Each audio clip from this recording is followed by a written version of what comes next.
hello, I was doing a little bit of clearing out recently when I found this. This is my first mobile phone. It's called an Orbitel 902, and it was one of the first digital mobile phones ever manufactured.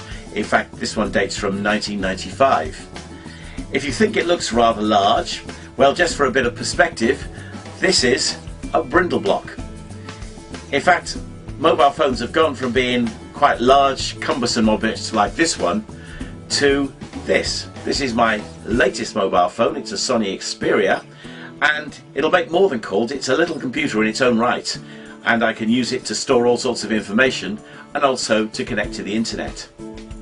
It's quite amazing, isn't it, that in less than a generation we've gone from landline telephones, which we usually had to wait months to get installed and there were always problems with them, to the latest mobile technology where we can contact the world from anywhere. It's amazing, isn't it, that in less than a generation there's been a huge leap forward in information and communications technology. It's entered into every part of our lives. So much so that I find it difficult to remember what things were like before mobile technology, before satellite television, before the internet. All I know is that we used to manage perfectly well without them. All sorts of architecture has sprung up to make modern communications technology work. Here are a few examples of it in Felixstowe. Some of it is so unobtrusive that we don't notice, but some of it is just a blot on the landscape. How did people used to manage before we had modern technology, or even electricity for that matter? Well, if they couldn't visit, there were letters, messengers, and even carrier pigeons. But what about fast communication? How did they do that? You'll find one early method in the Clifflands car park.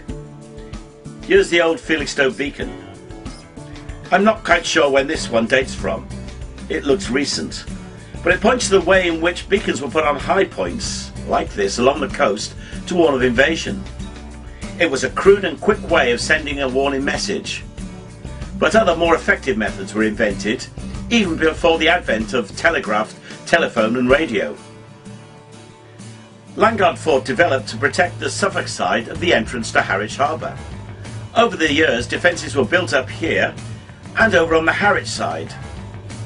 Before the days of radio, how did people over on this side communicate with people on the other side? Or for that matter, communicate with ships? Bit of technology, say in 1800, were things like flags, semaphore and lights.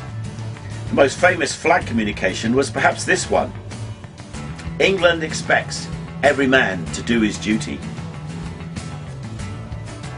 Otherwise, people resorted to pigeons, horseback messengers, or, if there wasn't any particular need for speed, the regular mail.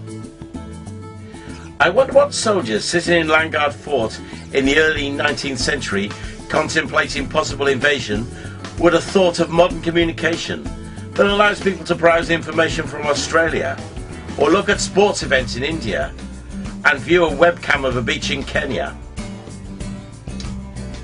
They would probably have found it beyond their imagination, and it was just about beyond our own imagination just 50 years ago. So we have all this technology and it's great, but has it changed us as a human race? Has it made us any more civilized? The problem is that the same technology that we use and enjoy at home is also used in weapon systems, in missile guidance or spy satellites. However sophisticated we become, human nature never seems to change. Actually, there's quite a lot that doesn't change. For example, in business and in government, there's lots of access to all this technology, emails and mobile phones and the internet and all the rest of it. But most businessmen or civil servants or politicians would tell you that they much prefer to do the business face to face if they could. There's no substitute for looking someone in the eye. Actually, down the ages, God has spoken to the human race in many ways. He's often chosen messengers, prophets and the like. And these folks wrote down what God wanted to say to us. And we can find the record of what God wanted to say to us in a book. And of course that book is the Bible. But God was also a God who desired to be a face-to-face God. And God spoke to us in one very special way, by becoming one of us. Let me give you a few verses from the Gospel of John that describes this. It says this: "In the beginning was the Word, and the Word was with God, and the Word was God. He was with God in the beginning. Through him all things were made. Without him nothing was made that has been made." And then John goes on to say this: "The Word became flesh and made his dwelling among us. We have seen his glory, the glory of the one and only, who came from the Father, full of grace and truth." God spoke to us in a very special way, by becoming one of us. Jesus said this of himself: "For God so loved the world that he gave his only Son, that whoever believes in him shall not perish, but have eternal life." Jesus came in order to make a way by which each one of us can know God and can make sense of life and make sense of eternity. But there's also another amazing thing about God, which as a Christian I find just amazing.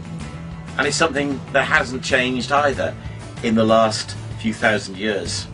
You see, in all that time, God has been contactable by human beings. Contact is instant, anywhere in the world, at any time. It requires no special technology, and the method is available to all, free of charge. It's called prayer, and God is just a prayer away. It's simple to talk to him, just as you talk to any other person. You don't need any special person to communicate with God, and you don't need to say any mystical words to him. Just talk. God became a human being that we might know him in a personal way. And he wants to hear from all of us. So why not connect with him today? Thanks for listening, and God bless you.